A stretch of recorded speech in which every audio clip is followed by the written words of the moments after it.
Ju përshëndes, mirë se erdhët. Konflikti në lindjen e mesme vijon që të përshkallësohet, ndërsa në rritje janë edhe shqetësimet për efektet ekonomike që pritet të sjellë. Gjithçka varet nga kozjatja e këtij konflikti. Në atë që sot është pyetja që të gjithë shtrojmë. Do të triumfojë diplomacia apo armët? Esmeraldo Gjakolli, ekspert ekonomi, është bashkuar me mua në studio. Përshëndetje, mirë se erdhe. Kënaqësi që jemi ne.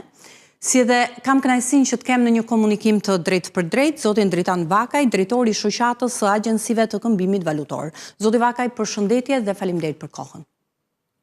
Përshëndetje dhe mirë se u gjeta. Besoj si të gjithë ne i keni ndjekur pa diskutim edhe me shqetësim situatën në lindjen e mesme. Megjithatë do ndalemi edhe duke parë në aspektin gjeopolitik, por edhe në efektet ekonomike që do të sjellë. Jo vetëm në tregjet globale, por edhe në ekonominë shqiptare. Shoqata hidrokarbureve edhe në një reagim për televizionin Skan ka paralajmëruar që do të ketë shtrenjtim të çmimit të karburanteve nga 30 deri në 40 lekë për litër. Madje ditën e sotme ka nisur që të ndihet një efekt i tillë, një rritje modeste, por ka nisur të shfaqet. E justifikuar, Esmeraldo, kjo rritje? Atëherë, mendoj se ne do rikthehemi prapë tek njëjtat problematika që kemi pasur në krizat e tjera, pasi vendi jon, si thua, edhe te kjo pjesa e hidrokarbureve, shuhet për këtë pjesë kur krijohen kushte për të pasur rritje, i ngjan një ashensori, pastaj në momentin që kriza zbutet, po themi, ngjan më tepër me shkallët dhe harrojnë që duhet ulur prapë nivelet e çmimeve. Por mendoj që ky reagim kaq i shpejt, metafore goditur kjo. Mendoj që ky e kemi kaluar, le të themi, dhe përjetuar edhe në krizat e mëparshme. Po, domethënë, kjo është përgjithsisht dhe praktikë që dihet që në moment që ne kemi rritje nivelit të çmimeve është e vështirë që ne të themi në çmimet fillestare para këtyre krizave, por në vendin tonë është pak më e theksuar dhe ajo që vihet re është që këto reagimet menjëherë sapo nis një krizë, është në një farë mënyrë një paralajmërim që këto shoqata bëjnë për të legjitimuar rritjen e nivelit të çmimeve, sepse ky reagim kaq i menjëhershëm që në momentin që nis një konflikt, besoj duhet të jetë i bazuar diku, jo direkt jep një nivel çmimi që do të kemi një rritje që e cila në përqindje është goxha, është e konsiderueshme, pra me 30 ose 40 lekë. Kështu që mendoj se në stadin aktual nuk është justifikuar dhe ashtu siç thatë edhe ju që rritja ka filluar edhe në këto momente, domethënë, mendoj që nuk është justifikuar. Me disa prej pikave, le të themi, të karburanteve në kryeqytete kanë reflektuar, gjë që ka sjell edhe reagimin e autoritetit të konkurrencës. Sjell në vëmendje njoftimin e shpërndar për media ditën e sotme, ku vihet në dukje që ka nisur hetimi pikërisht për rritjen e çmimit të naftës. Autoriteti i konkurrencës thekson se nuk do të toleroj luhatje të pa justifikuara të çmimeve, praktika që bie ndesh me logjikën e tregut ndërkombëtar, si edhe asnjë formë të mundshme koordinimi të çmimeve, abuzimi me pozitën dominues apo praktikash të bashkërënduara mes operatorëve të tregut. Reagimi dur?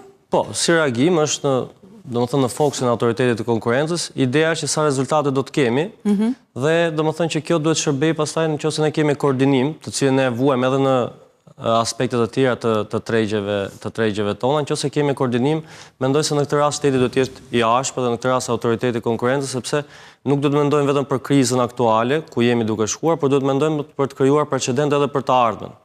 Sepse në radhë parë duhet kemi parasysh që ajo që ndodh tani mund të ketë pasojë edhe për të ardhmen.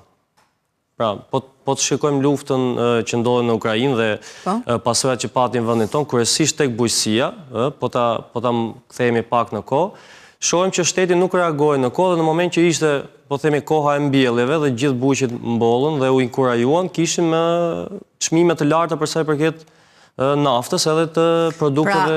Pra, është e domosdoshme ndërhyrja, por duhet të ketë në konsiderat që edhe ndërhyrja të parashikoj, le të themi, ndikimin që mund të sjellë. Jo vetëm në afat shkurtër, por edhe në afat gjatë, se ndodh që bën efektin e kundërt. Se jemi në të njëjtën periudhë pak a shumë, që sepse vendi jonë është një vend i cili me karakter bujësor. Dhe duhet ta shikojmë të gjithë që nafta dhe në këtë rast hidrokarburet kanë një rol të rëndësishëm dhe një peshë të rëndësishme për sa i përket kostës së produktit që do të ketë më pas.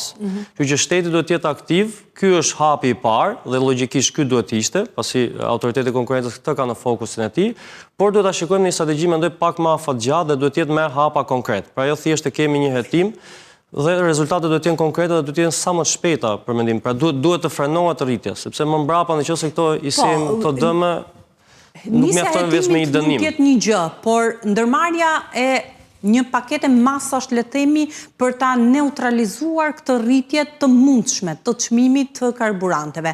Nisur edhe nga situata e shkaktuar edhe mbyllja e ngushticës së Hormuzit. Zoti Vakaj, çfarë rrezikon të përsëritet kriza e 2022-shit pra pas pandemisë dhe luftës në Ukrainë? Shiko, kjo është një situatë të cilën duhet ta trajtojmë me kujdes dhe me seriozitet. Pa diskutim, krizat në lindjen e mesme janë ndër më komplekse dhe nuk është se janë vetëm në fushën e sigurisë, pa diskutim prekin gjeopolitikën, prekin ekonominë, prekin dhe sigurinë. Pra, është një ndër pikat më të nxehta globale për shumë arsye. Në këtë rast, unë mendoj që konflikti dohet të kaloj krizën e 2022-shit, kemi përfshirjen në sulmet e drejtë për drejta të Shteteve të Bashkuara të Amerikës, që është fuqia më e madhe ushtarake në botë, përfshirje të drejtë për drejtë të Izraelit dhe pa diskutim sot kemi parë dhe tendenca të përfshirjes edhe të Turqisë në një formë apo në një tjetër. Në mesditë ka pasur konfirmim nga autoritetet turke për neutralizimin e një rakete balistike në territorin e Turqisë. Pa diskutim, fati mirë ishte që është arritur të interceptohet dhe të goditet para se të prek territorin e Turqisë, por prekja territorit të Turqisë një vend antar i NATO-s do të thotë pastaj futjen në fuqi të artikullit 5 të traktatit të NATO-s që pastaj përshkallëzon konfliktin në një nivel shumë të gjerë. Pa diskutim, pozicioni gjeografik i këtij rajoni është një rëndësie të veçantë, veçanërisht për çështjet të gazit natyror dhe të naftës, që është produkti kryesor. Prekja e eksporteve të naftës në një mënyrë të drejtë për drejtë do të ndikojë në ekonominë kineze. Pra Kina është po themi blerës 90% e eksporteve të naftës së Iranit shkon drejt Kinës. Kështu që automatikisht kjo është një goditje edhe për ekonominë kineze, e cila pa diskutim ne kemi parë veçanërisht në periudhën e pandemisë, një prishje e zinxhirit të furnizimit dhe ekuilibrave të prodhimit në Kinë. Solli për shkallëzim dhe efektin dominon në të gjithë tregjet globale. Kështu që kjo është një situatë goxha komplekse, të tëra tregjet sot kanë reaguar negativisht.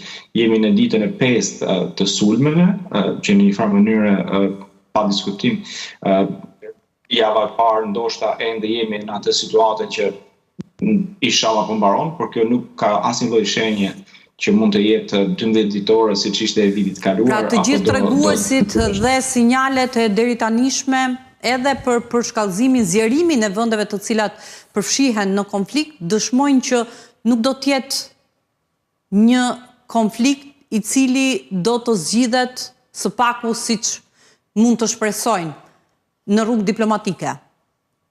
Nuk duket qartë, pra nuk duket që do kemi një lloj situate të tillë, po të shikojmë sot çmimet, pra që në këto ditë të para çmimet e naftës crude kanë në nivele në tregjet globale kanë lëvizur me plus 10 deri në 13%, çmimi i gazit natyror në Bashkimin Evropian është rritur akoma më tej, ka vende të caktuara që ka shkuar rritja deri në 30%, kështu që jemi vetëm në brenda javës parë dhe shikojmë një ndikim negativ në tregje, kryesisht ato aziatike. Nëse shikojmë bursat aziatike janë mbyllur deri në -7 apo 8%, janë çelur sot dhe pritet të mbyllen në këto nivele.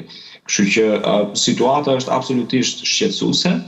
Nga pikpamja pastaj ndikimit në Shqipëri, nga pikpamja ndikimit në vendin tonë, pa diskutim të gjithë grosistët, siç i quajmë ne, apo furnizuesit e shumicës së lëndëve djegëse kanë detyrim ligjor të mbajnë rezerva pikërisht për të amortizuar goditje të situatave të tilla. Pra minimalisht në një periudhë ato duhet mbajnë rezerva deri në 30 ditë, por po themi të paktën në 10 ditë apo 2 javëshin e parë, çmimi nuk duhet të reflektohet drejt për drejt tek konsumatori fundor.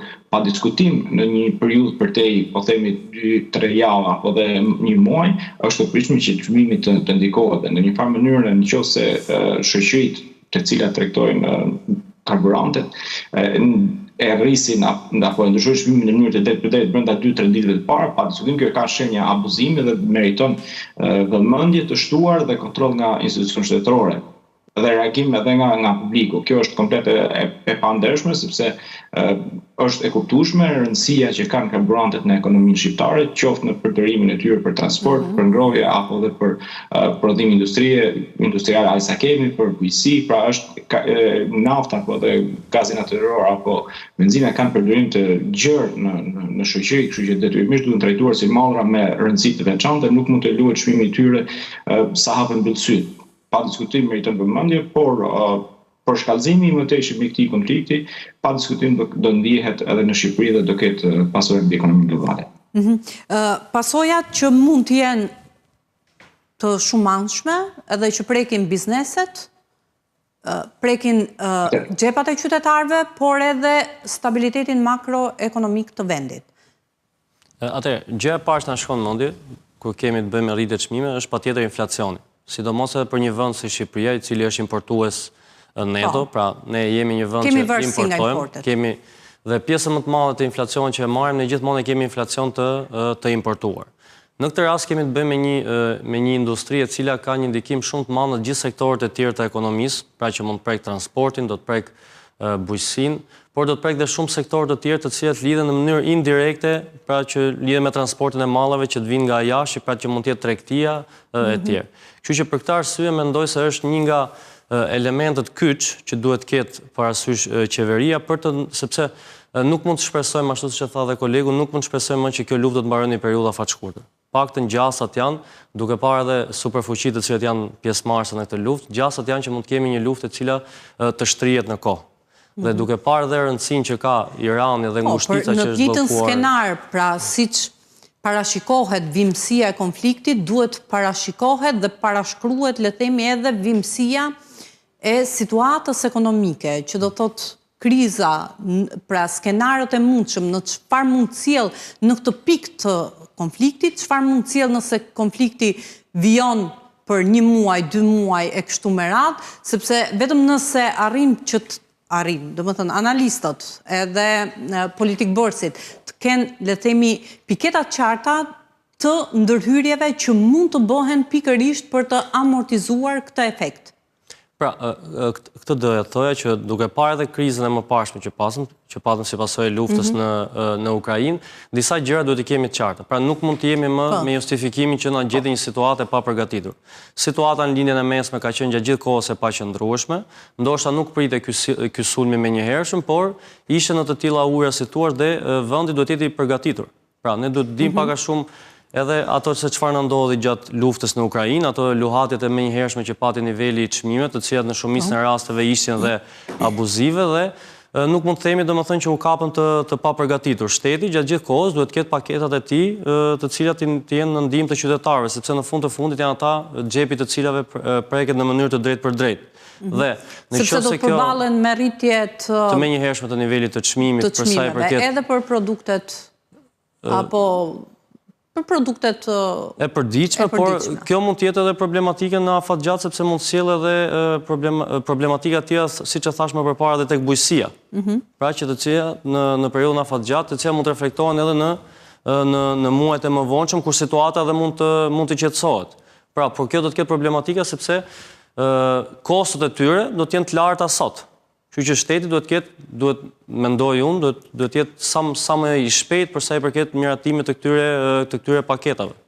Qoftë duke parë se çfarë kanë bërë vendet të tjera të cilat janë të ngjashme me ne, sepse ne jemi edhe vendet të cilat nuk është se mund të përballojmë, po them, një borxh publik të lartë ose të kemi nivele të larta inflacioni, sepse dihet që kemi një ekonomi, po themi, jo shumë domethënë si thua të prekur nga këto kriza në mënyrë drejt për drejtë. Ne pak a shumë jemi aty në fund edhe këto kriza si thua përpiqen na çojnë akoma dhe më poshtë se ku jemi. Kështu që duhet të jemi shumë të kujdesshëm që mos ta prekim atë fundin, pavarësisht se jemi gjatë gjithë kohës aty afër. Mirë, se bëre shumë pesimiste, por megjithatë, te domosdoshmëria e ndërmarrjes së masave, gjithmonë duke mbetur tek karburantet, sepse efekti pastaj që prodhon rritja e çmimit të karburanteve, në këtë rast sepse kemi parë që rritja për fuqi e naftës, e çmimit për fuqi e naftës ka shkuar në mbi $80. Po, 82 kishte shkuar sot. Po, ndërsa skenarët janë që vlera mund të shkojë deri në $120, që do të po ashtu edhe gazi ka pasur rritje, le të themi, të çmimeve, gjë që do të sjell apo pasoja direkte edhe efekte zinxhir. Partia e Lirisë dua ta sjell në vëmendje edhe tek mekanizmat e ndërhyrjes. Ka depozituar një projekt ligj i cili parashikon pezullimin deri në mars të 2028 të taksës së qarkullimit dhe taksës së karbonit, me qëllim të zbutjes së rritjes së çmimit të naftës për familjet dhe bizneset shqiptare. Është e udhës, pra duhet, sa mund ta ndihmoj kjo? Vendin tonë, për sa i përket këtyre taksave të cilat lidhen me karburantet, edhe në kohë jo krize ne jemi të vetëdijshëm që taksat janë të larta. Pra në atë çmimin e naftës, po them, po marrim si produkt bazë që ne shohim, një pjesë shumë e madhe mbi 100 lek, nga 170 lek që është sot, mbi 100 lek janë taksa dhe tarifa të ndryshme që janë vendosur nga shteti. Sigurisht që kjo zë dhe një peshë të konsiderueshme për sa i përket buxhetit, unë prandaj thashë që ne jemi dhe një vend që nuk mund të përballojmë borxh publik të lartë, sepse aftësinë likuiduese në vite pastaj kemi të ulët, pasi duhet një normë rritjes ekonomike e lartë për përballuar këto borxhin publik, dhe mendoj se këto taksa janë të larta, jo vetëm në periudhë krize, të cilat patjetër që duhet të ulen, prandaj thashë që reagimi i qeverisë duhet të jetë menjëhershëm, dhe në këtë rast e ka gjithë mundësinë për të amortizuar këto goditje që do të jenë në tregun e hidrokarbureve, duke ulur ndoshta jo në periudhë aq të gjatë, sepse por paktën për një periudhë një vjeçare duhet patjetër që të miratohet që të kemi një ulje të këtyre tarifave me qëllim që të amortizohet kjo rritje që do ketë në tregun ndërkombëtar, se ndryshe ne nuk është se kemi ndonjë ndikim tjetër për sa i përket nivelit të naftës. Jemi të detyruar që atë nivel çmimi ta marrim dhe tek e vetmja mundësi që ne mund të bëjmë amortizime është tek tarifat që ne i vendosim, pra tek taksat e ndryshme që ne kemi vendosur. Po, zoti Vate. Do shtoja diçka këtu, pa diskutim, si gjithmonë në Shqipëri çmimet rriten në situata të caktuar në rrethana të përkohshme, por vazhdojnë të mbesen afatgjat. Taksa e qarkullimit rrugor ka nisur si një tarife përkohshme për të ndihmuar qoftë në përmirësimin e ambientit, por edhe në nevojën e shtetit për të ndërtuar rrugë, por në fakt vazhdon të mbetet dhe pa diskutim zë një peshë të rëndësishme në zërin e tarifave apo taksave që rëndojnë karburantët, dhe patjetër që do ishte një ndihmë në situata krize. Por në rastet e tilla ajo që rekomandohet, ajo që bëjnë vendet normalisht vendet e zhvilluara, por edhe vendet të tjera, sikundër të bizneset dhe ekonomisë, duhet të ndërtojnë skenare. Pra, skenaret më racionale sot nga analistët në të gjitha analizat e kryera plasin për një konflikt nëse do themi do zgjasi 2 apo 3 javë apo 1 muaj, çmimi i çmimi i naftës crudo për fuqi do të kalojë $100. Kështu që në këto kushte ne duhet të shohim mekanizmat se si mund ta ndihmojmë. Pa diskutim kemi një favor, le të themi, që jemi në prag të pranverës apo të periudhës kur në një farë mënyrë koha ngrohet dhe deri diku konsumi për energji fillon dhe ulet, me shpresën që do kemi situata të ngrica apo situata të jashtëzakonshme.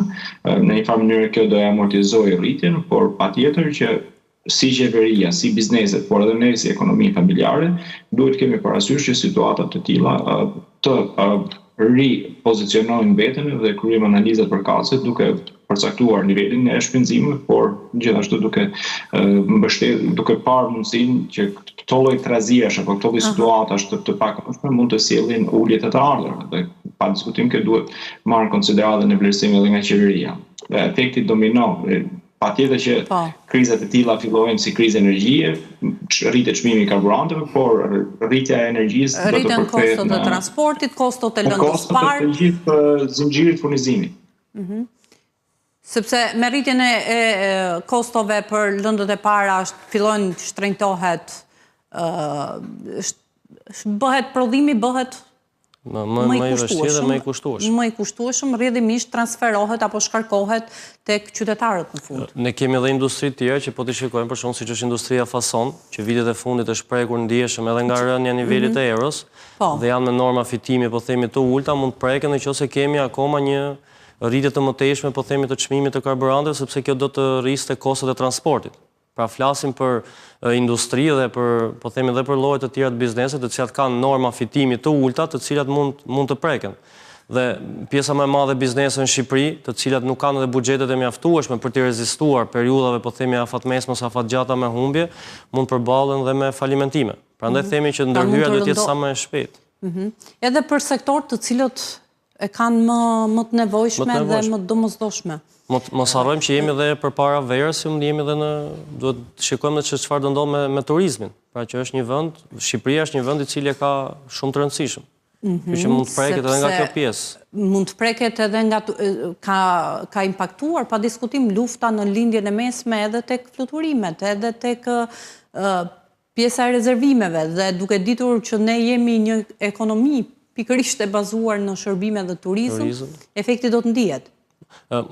Ajo që ndodhi në vendin tonë, një rrugë u bllokua për në Korçë dhe gjithë zona atje u pati problematika të tilla me anullime dhe e tjerë. Imagjino tani një situatë e tillë ndërkombëtare se sa çfarë impakt ka. Po ashtu edhe tek investimet, sepse një klimë e tillë, le të themi, e tensionuar do të sjellë edhe më pak apo rënje ngadalësim të investimeve. Investimet, po, sepse kushti kryesor për të pasur rritje të investimeve ose të paktën për të mbajtur trendin aktual është të ketë një qetësi, si thua, nga ana politike. Pra, gjëja kryesore që nuk dëshirojnë çdo investitor është që të mos ketë trazira të tilla. Kështu që sido që ta kapësh, skenarët janë pesimist, jo për të qenë pesimist, por skenarët janë të tillë dhe me shumë mundësi mund të ketë zgjatje në kohë për vetë faktin se thash, aktorët që janë përfshirë në këtë luftë janë superfuqi botërore. Kështu që prandaj thash, ndërhyrja duhet të jetë menjëhershme sepse efektet mund të jenë më vonë të pariparueshme, sidomos për një ekonomi aq të vogël sa e vendit tonë. Edhe veçanërisht edhe në